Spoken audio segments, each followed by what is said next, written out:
When Linda asked me to speak on Veterans Day, I'm not a guy that runs around wearing my veteran status on my sleeve, and veterans, we all give each other a hard time. We call those guys vet bros, right? I don't run around wearing, only wear shirts with American flags on my sleeve facing the wrong way, like I'm charging into battle, right?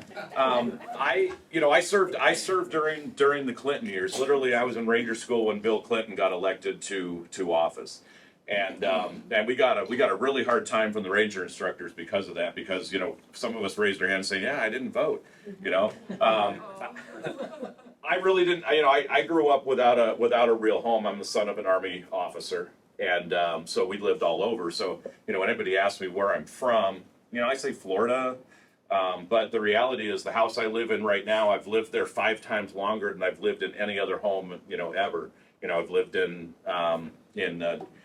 Georgia, North Carolina, and Missouri, which is Missouri, by the way. In Hawaii, and we lived in Belgium and Korea and the Netherlands. I mean, all these different places, and you add it up, and that's just before I turned 20. So there's all these different places. You get all these different experiences. So when I'm asked to speak on Veterans Day about what Veterans Day means, it's really hard to kind of narrow it down to a subject that is relevant to the crowd, right? But so what I start thinking about is I loved my time serving. I had a very, very good experience. Obviously, I have all 4 limbs. And we've seen in the past 20 years, we've seen a long, grueling war that we've been fighting. But to make no mistake, we've been fighting that war for nearly 100 years. Just the last 20 years has manifested itself very visibly to us because we've had so many young people going overseas and so many young people coming back with, physical and mental damage from those deployments. And as, and like I said to the younger crowd in the assembly, part of my duty as a veteran is to go reach out to those guys and help lift them up. I mean, we're a team and we're one country. And that's the way we view things. And I asked the kids, I challenged them to consider military service. And then, of course, half the moms in the room are like, "What? What? No." So the title of my presentation is, that's laser. No, it's just going to work. It just, not all veterans are shooters. So what I want to talk to you about today, and I'm happy to answer any questions, and if you see something you want to ask me about, interrupt me. I'm fine with that. I want you to understand, I'm presuming that most of you are BA parents, and most of you have young kids, and then some guy like me comes up and tells them to join the military, right? I'm not a recruiter. I just know what it has done for me as an adult with the benefit of hindsight. The benefit of age and experience. The military was a fantastic experience for me. I was a straight C student in high school, and I went to college, and was a straight C student through college. But somebody saw something in me and encouraged me to join ROTC, encouraged me to learn how to shoot a rifle, encouraged me to rappel off a rappel tower, and something changed in me. I was part of a team. I was part of a group that wanted to support me. So when they saw my grades, they're like, "What? You are far more capable than this." And they took me under their wing, and I got a scholarship, and I ended up earning a degree in aerospace engineering and doing all kinds of things because of this. Of course, I went on active duty after college, but I'm a technical person, right? I'm an engineer by trade. So, I wasn't, I did serve in some combat roles, but most of my time in the military, I'm going to show you some pictures.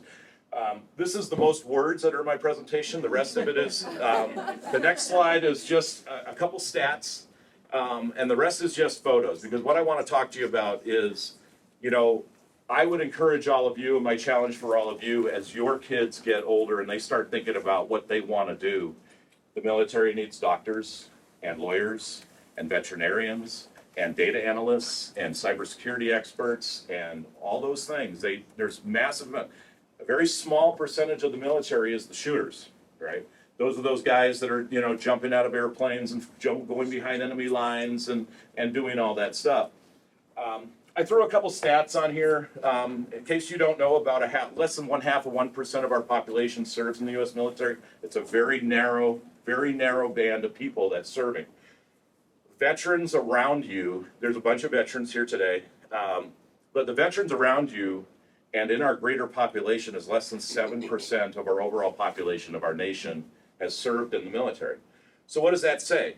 That says that the military is picking the best of the best to do these jobs. And sometimes, I grew up in an era in the 80s where, the default, hey, if I'm not good at school, I enlist in the Army, right? You all know that truth. The military has changed dramatically. The military is very technical, very, very selective, and there's a lot of professions in the military that they will only take the best and brightest to perform. And you know what? I'm sorry to tell you, your kids qualify for that. Our kids coming out of BA with their education, the money you are spending to send them here is not wasted. They are the best and brightest of the young people that I see out in the world. And you know what? The military needs those people. It needs bright young men. I mean, unfortunately, this is Pat Tillman. I start with a guy that lost his life in Afghanistan. But, you take a guy that had the world by the tail, and the word, in our society today, the word hero is used very loosely. I don't like that term unless it's somebody that truly is a hero. You take a guy who's a professional football player that when 9/11 happened, he quit. Joined the Army, became an Army Ranger. Unfortunately, was killed by friendly fire in Afghanistan. But that's a hero. I'm not a hero. Please don't call me a hero, right? I'm the type of military guy that is technical. I started bringing up photos. Most of the military is these sorts of professions. And because I was an engineer, I kind of fell in that as well. So my degree, aerospace engineering. Thankfully, Mrs. Doble helped coach me through math. So I did. So right after college, I explained that I was kind of recruited through ROTC to go, hey, you have a talent and you like being part of a team. Why don't you become one of us and go in the Army? So right after I got my degree, first thing I did is went to Ranger School. And this is what you do in Ranger School. You crawl through swamps, you learn how to shoot, and you learn how to be a shooter. But it also teaches you leadership skills. There's me trying not to fall off the bleachers at the graduation of Ranger School. I went, typically your first job in the military, you're a young second lieutenant. And that's what I was, a second lieutenant in this photo. As a young second lieutenant, they teach you all the skills, and they need lots of lieutenants to run all those combat units, right? So I was a combat engineering platoon leader at Fort Bragg, North Carolina, and basically what we did is we jumped out of airplanes and did all kinds of fun stuff. But then, then the mission calls. I end up in Haiti, but I'm an engineer, right? So I'm not going to Haiti to secure airfields. I'm going to Haiti to disarm explosives underneath the runway. I'm going to Haiti to set up security perimeters. I'm going to Haiti to evaluate roads and airfields for our use as an invasion force comes in. So even though I'm armed and I'm running around with body armor on, the reality is I'm camping on an airfield. That was my little hooch.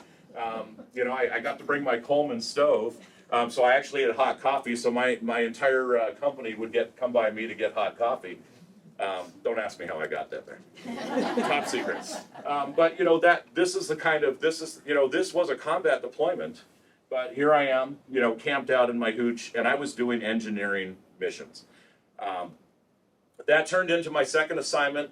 My second assignment was basically all humanitarian assistance. Technically, my job, I was the civil engineer for a combat heavy engineer battalion. We were stationed at Schofield Barracks, Hawaii. Joan was with me. We did have a life, but I spent a tremendous amount of time traveling to countries all over the Pacific Rim doing humanitarian assistance work, building schools, building clinics, clean water, sanitation, power supply. Just a few pictures of places, I've been. The bottom picture is in Tonga. We built we built a medical clinic, a community center down there where they bring in kids to vaccinate them and that sort of thing. A little village in Fiji was actually there to fix their hydroelectric power. They had a hydroelectric power generator that wasn't working, and they sent me in because I'm the Swiss Army knife of Army people. Hey, go there, figure out what's wrong with this generator. Here's a bag of parts and fix it, right? So that's what we did, and they were all happy, and we celebrated. And they fed me bad water, and I got Jerry. But this is the kind of stuff. This photo's in Mongolia. I spent a ton of time in Mongolia at the time. Mongolia is a communist, is a free market communist country, which is a weird hybrid between free market capitalism and communism. The government owns everything. So we were going there as engineers as part of our expanded relations program to build some projects and do some things, but to demonstrate to them that democracy is the answer. Democracy works. And so here I am, in that photo, I'm probably 26 years old. I am an aerospace engineer by trade, and I've been plunked into Mongolia to demonstrate to Mongolians that, hey, you know what, we can go to places and lift people up and do great things because democracy, right? And so now, I'm Swiss Army knife, right? Now I'm, basically working for the State Department to show them that we can do some cool, fun things because our country has the resources to reach out and support people. I promised some early photos of Joan and I. I put this little segment. I put this little segment in here. If anybody needs copies of these, let me know. So going back to what I started talking about is, you have young people that are your kids, and it's hard to listen to somebody talk positively about putting them in harm's way, right? I had a life, right? Joan and I had a life. We built a life. And we built a life by doing, the best time of my life was working in the Army, doing these sorts of humanitarian assistance projects and doing this kind of work and being an engineer and being a technical person. Some road, this is all on Hawaii, the island of Hawaii, building roads and helping in training areas and all these sorts of things. Rehabilitating bridges and running rock quarries, planning a schoolhouse in Thailand. Going back to my theme, this is what we envision the military is. I think I've kind of showed you that, the whole military is not just shooters. It's people helping people. It's people doing construction, people doing technical jobs, going to space. It's super important that we encourage our young people to think about something a little greater than themselves, and it might blossom into something that's super wonderful. Being a part of a bigger team, being a part of something much larger than yourself. And I got out of the Army in 1998. I mean, what were you doing in 1998, right? I mean, that's a long, long time ago. But my status hasn't changed. My mentality hasn't changed. I still feel like I'm the 195 pound the Army Ranger running around, challenge the world, right? That mentality never goes away. And for somebody like me who was not a stellar student and not very well educated in my young years, it really turned into, today, I'm a businessman. I've turned those skills and the leadership that I gained into doing some great things. I just challenge you as your children come up to encourage them to maybe take the next step. This is our daughter, Abby. Abby's a 2021 graduate of Brookfield Academy. She's now a second-year cadet at West Point.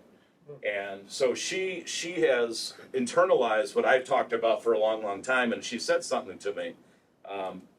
When she was applying to the academy, she said something to me. She goes, "Dad, you're a little different. You're a little different than a lot of people that I know."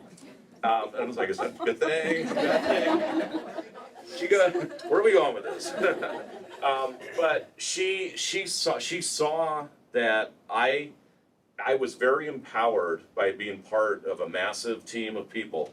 7% of our population is a pretty doggone big team of very good people who have served, who care about each other, who reach out to each other and support each other. And she wanted to be a part of it.